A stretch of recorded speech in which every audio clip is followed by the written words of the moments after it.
Electricity chapter पढ़ रहे थे और इलेक्ट्रिसिटी में हमने टॉपिक कवर किया था रेजिस्टेंस, ठीक है। तो आज हम लोग फिर से रेजिस्टेंस से आगे बढ़ते हैं। रेजिस्टेंस में बताया गया था कि रेजिस्टेंस किसी भी मटेरियल का एक प्रॉपर्टी होता है जो कि करंट के फ्लो को रेजिस्ट करता है। यानी अगर ये कोई कंडक्टर है, ये कोई कंडक्टर है और इसमें करंट फ्लो हो रहा है, मान लो ये करंट फ्लो हो रहा है, ठीक है। तो ये जो मटेरियल है, ये मटेरियल क्या करेगा, चार्ज के फ्लो को यानी करंट के फ्लो को रोकता है, रेजिस्ट करता है, और उसी प्रॉपर्टी को हम लोग क्या कहते हैं, रेजिस्टेंस कहते हैं, ठीक है। The property of a substance और the property of a conductor to resist the flow of charge और current is known as resistance, ठीक है।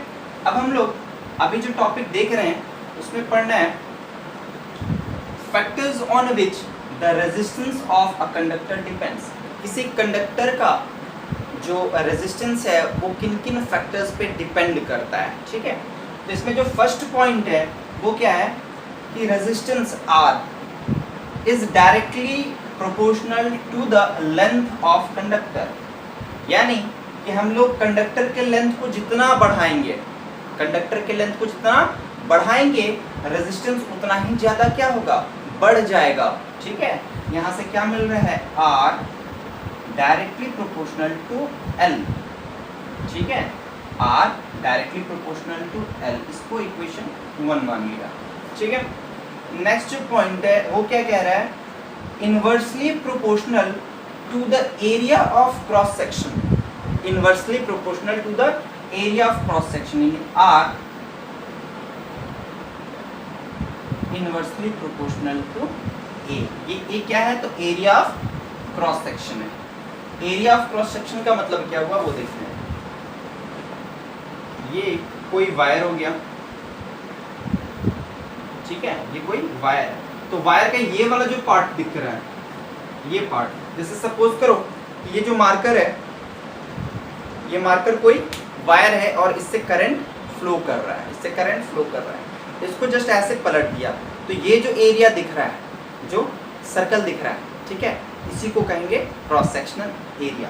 तो यहाँ सेकंड पॉइंट क्या कह रहा है कि resistance R is inversely proportional to the area of cross section. R जो है वो इनवर्सली प्रोपोर्शनल है, यानी R कैसे कर रहा है, एरिया क्रॉस सेक्शन एरिया को बढ़ाया तो R क्या होगा, घट जाएगा।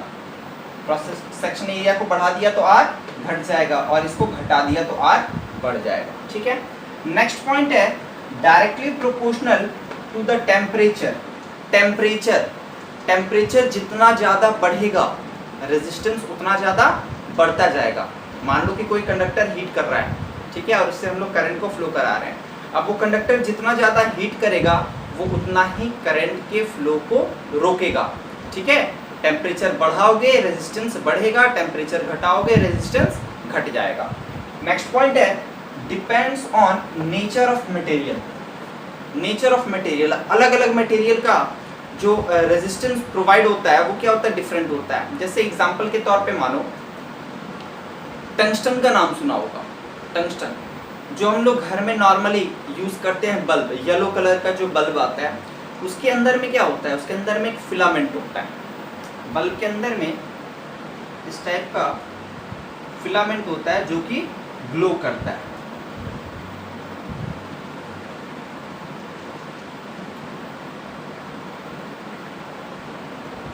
ठीक है। ये जो फिलामेंट है ये आप देखोगे तो ये ग्लो करता है। ये फिलामेंट किसका बना हुआ है, ये टंगस्टन का बना रहता है। क्यों, ऐसा क्यों होता है, तो टंगस्टन का रेजिस्टिविटी बहुत ज़्यादा हाई है। टंगस्टन क्या करता है, करंट के फ्लो को एकदम ही रोक देगा।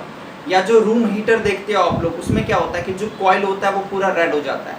तो वो जो मटेरियल है उसका भी क्या है, उसका रेजिस्टिविटी हाई है, ठीक है। तो मटेरियल के नेचर पर भी डिपेंड करता है कि वो रेजिस्टिविटी हाई प्रोवाइड कर रहा है या लो, ठीक है। अब देखो यहाँ से जो हमने इक्वेशन 1 लिया है R directly proportional to L और इक्वेशन 2 है R inversely proportional to A, इन दोनों को कंबाइन करते हैं, ठीक है, इन दोनों को कंबाइन करते हैं।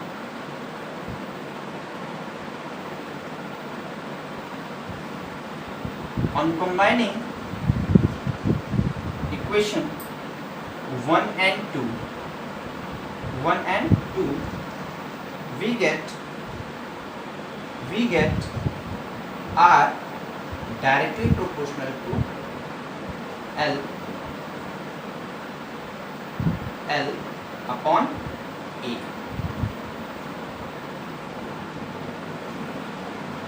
ठीक है, resistance directly proportional to L upon A. L क्या हो गया? Length of conductor. A क्या है? Cross section area. ठीक है, अब देखो यहाँ क्या करेंगे, ये जो प्रोपोर्शनलिटी का साइन है इसको रिमूव करना है. इसको जब रिमूव करते हैं हम लोग तो हमेशा क्या, इक्वल टू और साथ में एक कांस्टेंट आता है. तो यहाँ पे जो कांस्टेंट यूज करेंगे वो है रो. ये कांस्टेंट क्या है? रो. तो ये आ रहा है R is equal to rho L upon A. और ये जो रो है इसको हम लोग कहते हैं रेजिस्टिविटी.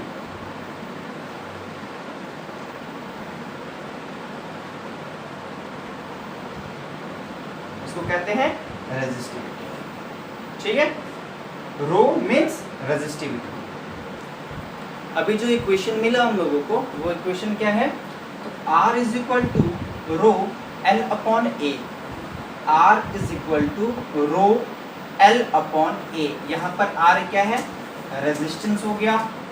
रो क्या हो गया? Resistivity. L for length of conductor और A क्या है? तो एरिया ऑफ क्रॉस सेक्शन. ये एरिया ऑफ क्रॉस सेक्शन क्या है? ऑफ कंडक्टर, जो कंडक्टर यूज किया जा रहा है.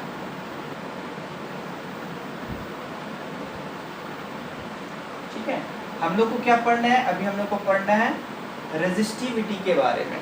ठीक है, रेजिस्टिविटी के बारे में. तो रेजिस्टिविटी क्या हो जाएगा? Resistivity is the resistance per unit length and per unit of cross sectional area at a specific temperature. ठीक है, कोई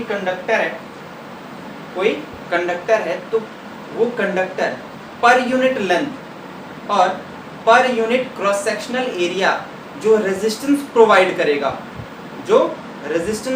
करेगा उसी को हम लोग कहेंगे रेजिस्टिविटी. कंडीशन क्या है? कंडीशन ये होना चाहिए कि जो टेम्परेचर है वो हमारा कांस्टेंट हो. टेम्परेचर को वेरी नहीं करवाएंगे. क्यों? क्योंकि टेम्परेचर को वेरी कराने पे रेजिस्टेंस मेरा चेंज कर जाएगा. ठीक है, फिर से देखेंगे. Resistivity is the resistance per unit length and per unit of cross sectional area at a specific temperature.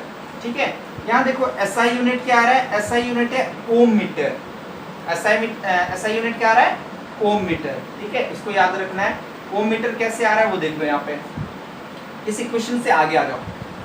इस इक्वेशन से आगे आने पे क्या मिल रहा है? रो इज इक्वल टू RA. ये क्रॉस मल्टीप्लाई होगा तो क्या आएगा? R इंटू A अपॉन में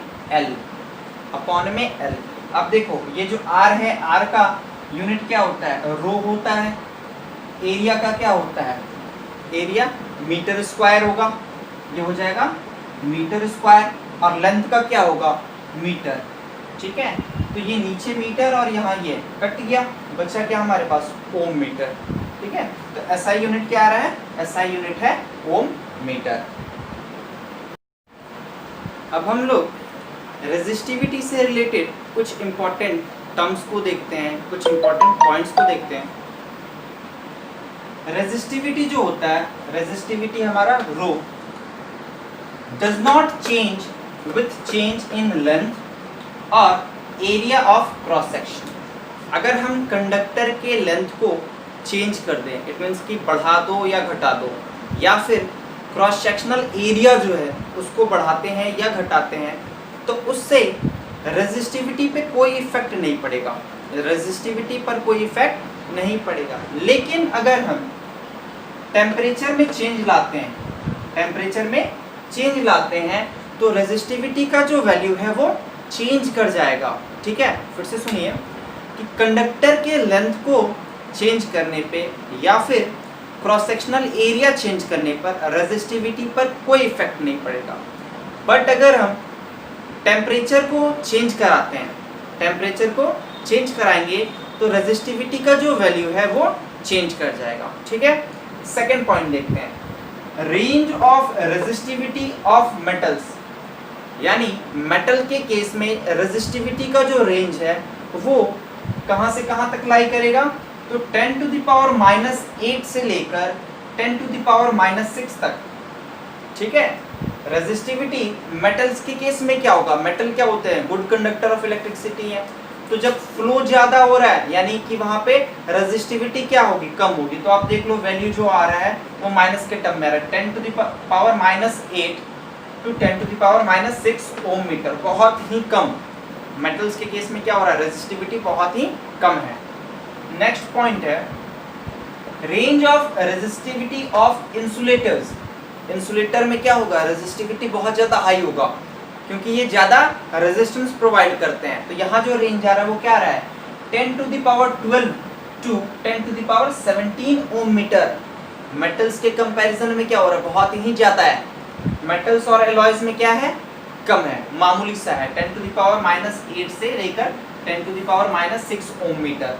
वही इंसुलेटर के केस में ये बढ़ के कहाँ जा रहा है, 10 टू द पावर 12 से लेकर के 10 to the power 17 ohm metre. ठीक है, नेक्स्ट पॉइंट में कह रहे हैं कि resistivity of alloy is generally higher than that of its constituent metal.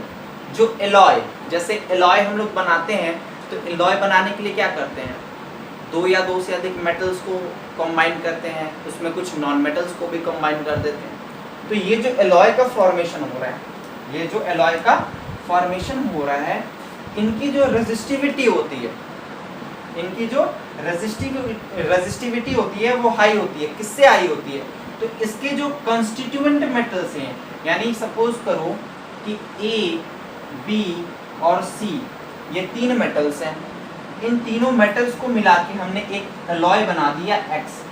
X क्या है, एलॉय है, और ये ए बी सी क्या है, तो ये मेटल्स हैं। ठीक है, तीन मेटल को मिलाकर हमने क्या बना दिया है, एक एलॉय बना दिया है। तो इस एलॉय का जो रेजिस्टिविटी होगा, इस एलॉय का जो रेजिस्टिविटी होगा वो इनके रेजिस्टिविटी से ज्यादा होगा, हाई होगा, generally higher than that of its constituent metals. यानी जिस मेटल से ये एलॉय बना हुआ है उस मेटल के रेजिस्टिविटी से इस एलॉय का रेजिस्टिविटी क्या होगा, हाई होगा। ठीक है, तो आज हमने रेजिस्टिविटी के बारे में सीखा है। कल जो वीडियो आएगी उसमें हम लोग कॉम्बिनेशन के बारे में देखेंगे कि रेजिस्टेंस को हम लोग किसी सर्किट में कैसे कंबाइन करते हैं, सीरीज कनेक्शन क्या है, पैरेलल कनेक्शन क्या है। ठीक है, तो फिर हम लोग कल मिलते हैं, आप लोग इसको अच्छे से रिवाइज करो। बाय।